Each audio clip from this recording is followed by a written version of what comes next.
जहां एपिसोड 8 तक supreme strange दूसरे कैरेक्टर्स के साथ इंटरफेयर करता रहा, वहीं इस एपिसोड में हमें उसका असली प्लान समझ में आया। व्हाट इफ स्ट्रेंज सुप्रीम इंटरवेंट पिछले एपिसोड के सेकंड हाफ को बताने के साथ साथ मल्टीवर्स के एक नए थ्रेट को भी हमारे सामने लाता है, जिसके एंडिंग में फाइनली एमसीयू के एक नए मेजर इवेंट को हमें दिखाया भी गया है। तो आज के इस वाले वीडियो में हम करने वाले हैं व्हाट इफ सीजन 2 के एपिसोड 9 को ब्रेक डाउन। तो बिना देर किए चलिए शुरू करते हैं।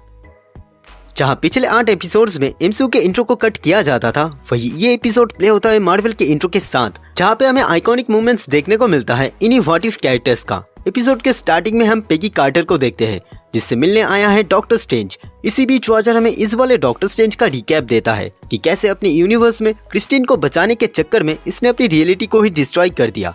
अगर आपको याद होगा तो मैं बता दूं, व्हाट इफ सीजन 1 के एंडिंग में इस वाले डॉक्टर स्ट्रेंज ने एक पॉकेट डिमेंशन को प्रोटेक्ट करने का काम लिया था, जो अब वापस आ चुका है पेगी को एक मिशन देने। वॉचर के इंट्रो के बाद हम स्ट्रेंज एंड पेगी को देखते हैं, जो पहुंचते हैं सैंटम इनफाइनाइटम पे। यहीं पे स्ट्रेंज ये बताता है कि इतने लंबे टाइम से वो करके आ रहा था।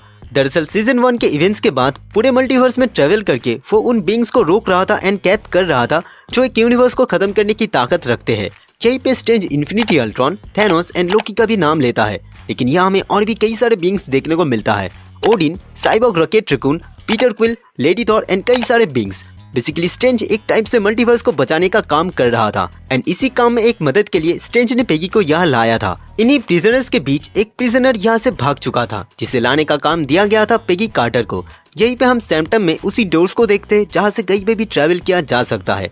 इन्हीं डोर्स को हमने पहले डॉक्टर स्ट्रेंज 1 मूवी में देखा था, जिसके थ्रू पेगी पहुंच जाती है साउथ डकोटा बैडलैंड्स पे। आगे वॉचर को भी हम यहाँ देखते हैं, जो इस वर्ल्ड के बारे में हमें बताता है। दरअसल इस यूनिवर्स में प्रोजेक्ट रिबर्थ को एक बॉम्ब से उड़ाया गया था, जिसे Steve Roger and Peggy Carter कोई भी सर्वाइव नहीं कर पाया। कभी कैप्टन अमेरिका क्रिएट नहीं हुआ जो हाइड्रा को रोक सके एंड इसी के चलते वर्ल्ड वॉर 2 में हाइड्रा ने यूज किया टेसरेक्ट का पावर, जिससे ये पूरा वर्ल्ड पूरी तरीके से डिस्ट्रॉय हो गया। अगर आपको यहाँ पे प्रोजेक्ट रिबर्थ के बारे में पता नहीं है तो मैं बता दूं कि ये एक ऐसा प्रोजेक्ट था जिससे सुपर सोल्जर को क्रिएट किया जाता एक स्पेशल सीरम के थ्रू। इस यूनिवर्स में ये प्रोसेसिंग चलने के दौरान बॉम्ब के फटने से सभी मारे गए। वॉचर यहाँ भी पेगी को अपने यूनिवर्स में ले जाना चाहता है, लेकिन पेगी फिर भी मना कर देती है, जो सुनते हुए वॉचर कहता है जस्ट बी केयरफुल, क्योंकि आगे कुछ ऐसा होने वाला है जिसे वो नरेट नहीं कर सकता।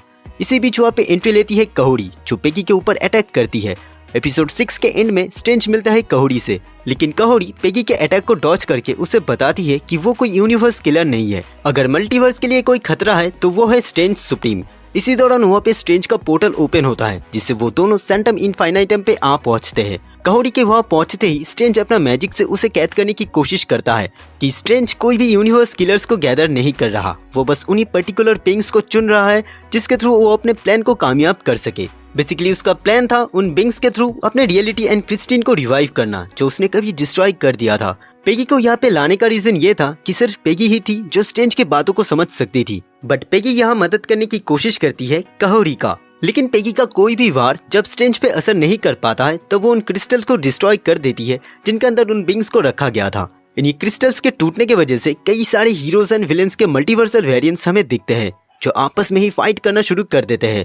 वेनू से लेके cyborg rocket raccoon and zombie Wanda से लेके थैनोस का भी वर्जन यहाँ हमें दिखता है। वहाँ से भागकर पेगी एंड कहोड़ी एक ऐसे जगह जाते हैं जहाँ उनका सामना होता है ज़ॉम्बी वांडा के साथ। कहोड़ी अपने फुल पावर के साथ लड़ती है वांडा से एंड पेगी सामना करती है ज़ॉम्बीज का। तभी वहाँ एंट्री लेती है हेला, जिसके बाद उसका बैटल होता है सर्टर के साथ। थैनोस का वेरिएंट आते ही इन्फिनिटी पावर्स के साथ उन पर अटैक करने की कोशिश करता है, बट किसी के स्नैप के चलते थैनोस डस्ट में ट्रांसफॉर्म हो जाता है। तभी वहाँ हम किलमोंगा को देखते हैं, जिसने स्नैप किया था, लेकिन कहोड़ी उसके बॉडी को कहीं और टेलीपोर्ट कर देती है अपने पोर्टल के थ्रू। किलमोंगा का सूट जिसमें इन्फिनिटी स्टोन्स लगे थे वो बाइंड हो जाती है पेगी के बॉडी के साथ, जिसके बाद वो जाते हैं स्ट्रेंज से लड़ने। बेसिकली स्ट्रेंज ने फोर्स नाम का एक ऐसे इन्वेंशन को बनाया था जिसके मदद से इन प्रिजनर्स के पावर्स के बदले वो अपने यूनिवर्स को रिबिल्ड कर सके। स्ट्रेंज को रोकने के लिए पेगी एंड कहोड़ी कई तरह से कोशिश करते हैं, बट एक सॉर्सरर सुप्रीम को जिसके अंदर कई डीमंस की पावर है एंड जिसने इन्फिनिटी अल्ट्रॉन को भी पहले हराया है, उसे हराना उन दोनों के लिए बहुत ज्यादा मुश्किल हो जाता है।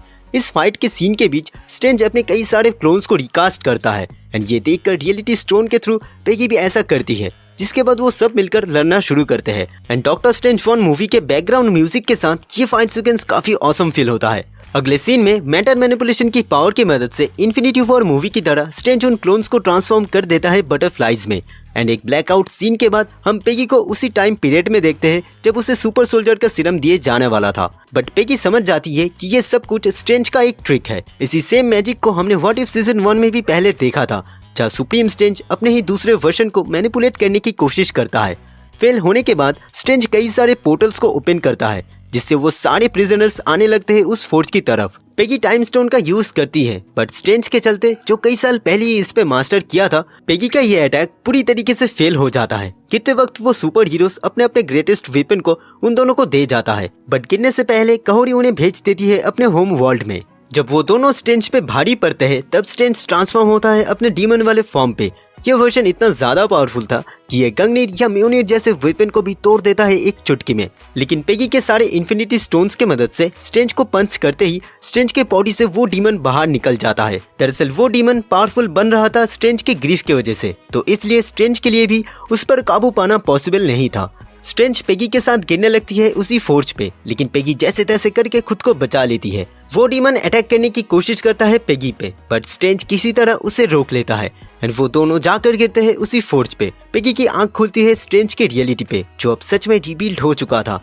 इस रियलिटी का रिबिल्ड होना रीजन था स्ट्रेंज के डेथ का, जिस वजह से यहाँ स्ट्रेंज एग्जिस्ट नहीं करता है। क्रिस्टीन यहाँ पे जिंदा है, लेकिन स्ट्रेंज कभी यहाँ पे पैदा नहीं हुआ। तभी वॉचर ये रिवील करता है कि स्ट्रेंज का असली प्लान था इस रियलिटी को रिबिल्ड करने में पेगी से उसकी मदद लेना, जिस वजह से वॉचर उन सारे इवेंट्स को होने दिया जिससे पेगी इस रियलिटी तक पहुंच सके। अगले सीन में वॉचर पेगी को यग्धसिल ट्री दिखाता है एंड ये एपिसोड यहीं पे एंड हो जाता है। तो दोस्तों, ये था वीडियो व्हाट इफ सीजन 2 के एपिसोड 9 के ब्रेकडाउन के ऊपर। आपको ये वीडियो कैसा लगा नीचे कमेंट कीजिए। अगर वीडियो अच्छी लगी तो प्लीज लाइक कीजिए, शेयर कीजिए और अगर चैनल पे नए हैं तो प्लीज सब्सक्राइब कीजिए। तो मिलते हैं अगले वीडियो में, तब तक के लिए गुड बाय।